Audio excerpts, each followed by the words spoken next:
Hello, everybody, and welcome to the PBCSN, the ripoff of ESPN. And we are here today to talk PTI. Excuse me, do you mind if we roll that again? Bro, like, Welcome, everybody, to the PBCSN. We are the ripoff of ESPN, and we are waiting for funding from the Saudis. Now, we are here today to do PTI, but it's a ripoff. And today we're going to be talking about a broad range of topics. I'm your host, Mitchell Bernstein, here alongside John, the counselor from the play-by-play sports broadcasting camp, as we couldn't get any actual analysis. And we also have Blake, an incredible Florida Panthers super fan. Now let's get into it with some hockey. I know this one's up your route. So really, do you believe that the Florida Panthers are out of it yet? Or they're going to be able to come back with a win tonight? I think the Florida Panthers aren't out of it yet. I mean, we've seen it in every single series before. We've gone with 3 straight wins, which is what I think we can do again. I think Bobrovsky has been pretty, he's been up here for some of the series, for some of the earlier playoff games, and he's just kind of a step down. I think our defense is also kind of getting lackadaisy at sometimes. We're letting too many pucks get through, and they're winning too many board battles along the walls. So I think if the Panthers' defense steps up a little bit, and we just keep fighting for pucks on offense, and we keep getting more shots on goal, we're going to be able to do some great things, and I think we're going to get 3 straight wins. Ladies and gentlemen, I want all of you to open your eyes and look at what this young man is wearing. What do you think he's going to say? He is a Florida Panthers fan, a diehard, a biased person, okay? No, I have not. 2 words for you. Jack Eichel, best player on the ice for either team. Forget about anybody else. He will win this series for Vegas, and it's in Vegas, right? This game is Tonight, in yeah, Vegas. it is tonight. Teams win on their home ice, okay? They will take care of business tonight and hoist the Stanley Cup. The Florida Panthers also have been a lot more stellar on the road, too. Their clutch, Matthew Tkachuk, our leading scorer in the playoffs. Carter Verhaeghe, the overtime hero. We have so many more balance on our roster with depth and all of these things that Vegas does not have. And once we get more pucks on the net, we're going to beat Aiden Hill, and we're just going to keep winning. We're going to win this series. I mean, as you can see, we have better PTI hosts because that's the only thing that we spend money on is really getting analysts or recruiters. So that's great to hear that you guys have some stark different opinions on what is going to happen in the Stanley Cup Finals, as I know it's very heated between every single Panthers fan and everyone against the country. Now let's go over to another heated topic, and that is the results of the NBA Finals. We saw the 8th-seeded Miami Heat go down in a gentleman's sweep 4-1 against the favorited Denver Nuggets. Now I gotta know, did Miami even have a shot? Let's start with you, John. No. The Miami Heat had no shot in this. This kid, Listen, I'm sorry. I know you're a Miami guy, right? Yes, But yeah. we have to be realistic here.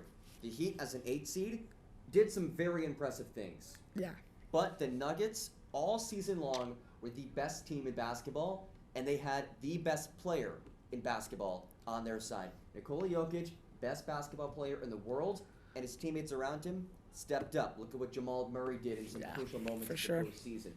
Look at what Bruce Brown was able to do. Other guys stepping up in a big way for this Denver team. Listen, a lot of credit to Miami for what they did to get to the finals, but they had no chance. I feel like Nikola Jokic, Jamal Murray are both stellar players. I was shaking in my boots any time they ran the 2-man game together as a Miami Heat fan on that couch, watching the game last night. I think the Heat did actually have a chance. I felt like our decision-making wasn't there, and we didn't really have the most healthy team. I mean, losing Victor Oladipo was a big piece, which you agree, and having Tyler Hero out for those 4 games, which I think Eric Spoelstra did make a bad decision of not putting him in the game. As a Heat fan, we have to be honest with ourselves. Eric Spoelstra made some really horrible playing decisions throughout the series, not putting in Kevin Love early and leaving him out until game 2 or 3. Eric Spoelstra did make some flaws. And not putting in Tyler Hero, I don't care if he had a broken hand. He probably could have shot better than Max Strus and Gabe Vincent in the series because they couldn't even make anything. I think we needed more fresh players. Even though we had a great run in a series, I think Jimmy Butler taking that shot with 20 seconds left, 15 seconds left in the game, was the worst shot he made all season. I was like, it just makes you think as a Miami Heat fan, why do we keep falling short? And it's these little mental decisions that we keep making. If we were better, I think we could have won the series. Yeah, and I want to clarify that Jimmy Butler's scoring went down to 20 points a game in that series compared to the runs that a lot of Miami Heat fans talk about. Now, I got to know, was this Jimmy Butler early series magic just like a fluke? or do you believe that Jimmy Butler was able to perform as the best player in the Miami Heat? There's no way that this Jimmy Butler was a fluke. I mean, you can literally see it. He's such a competitive player. I mean, when you're going up against a team like the Nuggets with that much size and that much like great depth, I mean, you're talking about like Aaron Gordon, who is an outcast for the Magic, an outcast for so many other teams, and you got to give credit to the Nuggets coach Malone, who really just like works these guys into the system. Jimmy Butler was just outplayed by Jamal Murray. It's plain and simple, and by that whole defense, they kind of figured him out. And I think he is a great player, but him mentally was not just there for the final games of the series in the season. And that says to me, it was a fluke. You just said it yourself. Jimmy Butler was outplayed by Jamal Murray. Jamal Murray is not a great player. He's a very yes, good he player. is. But Jimmy Butler had a great first couple of rounds and really fell off. If you're talking about a high-level player who's going to win championships, you have to perform in the postseason from start to finish. Jimmy Butler didn't do that. But like, I don't think a fluke is too far. What I'm saying, I think he ended up getting not hot at the right time and he kind of slumped. I don't think that's a fluke because we've seen him do it before.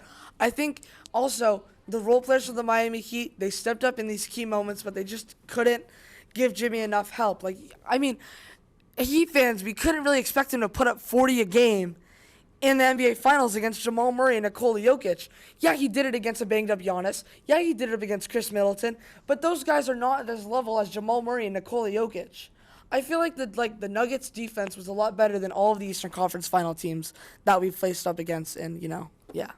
Let me tell you, the Miami fan is definitely backing up his team, and we see the opposing coming in strong here on the PBC SN, the ESPN ripoff. Saudis, please give us funds. We're waiting right now.